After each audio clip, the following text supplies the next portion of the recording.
কেমন আছেন সবাই? আশা করি সবাই ভালো আছেন। আজকের এই ভিডিওটি একটু না টেনে সম্পূর্ণ দেখার চেষ্টা করবেন। বিশেষ করে মেয়েরা কিন্তু এখন টিকটক ভিডিও রিলস এইসব সোশ্যাল মিডিয়ায় কিন্তু বেশি সম্পৃক্ত হয়ে গেছে। ফেসবুকে মনিটাইজেশনের আশায়, ইউটিউবে ইনকামের আশায়। সুতরাং ভিডিওটি সম্পূর্ণ দেখার চেষ্টা করবেন। আমার স্ক্রিনের ছবিতে আপনারা যে নায়িকাকে দেখতে পারতেছেন, একসময় বাংলা সিনেমায় অভিনয় করতো সে। বাংলা সিনেমায় রুবেলদের মতো নায়কদের সাথে সে বাংলা সিনেমায় অভিনয় করত।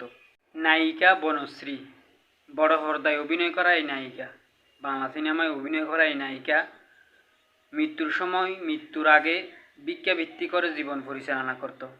জীবন কখন কাকে কিভাবে দাঁড় করায় বলা মুশকিল। একসময় অনেক বড় নায়িকা ছিল, সেলিব্রিটি ছিল, বাংলা সিনেমায় অভিনয় করত, কিন্তু মৃত্যুর আগে তাকে ভিক্ষাবৃত্তি করে জীবন পরিচালনা করতে হয়েছে, জীবন চালাতে হয়েছে।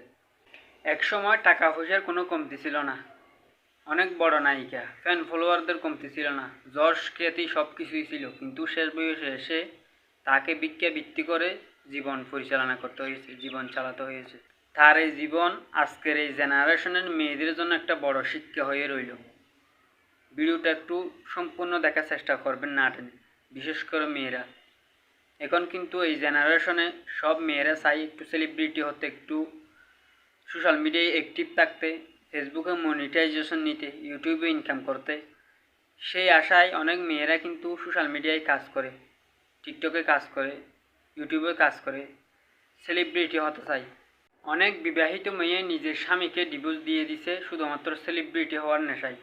এইসব পাল্লায় পড়ে নিজের পরিবার, মা বাবাকে ত্যাগ করেছে সেলিব্রিটি হওয়ার নেশায়। অনেক বড় নায়িকা হবে, টিকটকার হবে, কিন্তু বড় পর্দায় অভিনয় করা নায়িকা বনশ্রীর জীবন থেকে কিন্তু এই মেয়েদের শিক্ষা নেওয়া উচিত। জীবন কখন কাকে কীভাবে দাঁড় করায় সেটা বলা মুশকিল।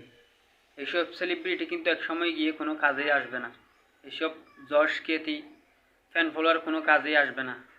বাংলা সিনেমায় অভিনয় করা এত বড় নায়িকা হয়েও যদি জীবনের শেষ পর্যায়ে এসে ভিক্ষাবৃত্তি করে নিজের জীবন চালাতে হয়, তাহলে এখনকার জেনারেশনে এসে যারা টিকটক পাগল, টিকটকে সেলিব্রিটি বা রিলসে সেলিব্রিটি, এইসব মেয়েরা শেষ পর্যায়ে কী অবস্থা হবে সেটা একটু ভাবুন। সুতরাং মেয়েদের উচিত সোশ্যাল মিডিয়ায় এইসব সেলিব্রিটি হওয়ার নেশায় আসক্ত না হয়ে নিজের জীবনকে পারিবারিক শিক্ষায় গড়ে তুলে স্বামীর ঘরে গিয়ে কিন্তু এমন একটা জীবন তৈরি করা যাতে নিজস্ব সময়টুকু পর্যন্ত একটা ভালো জীবনে অতিবাহিত করা যায়।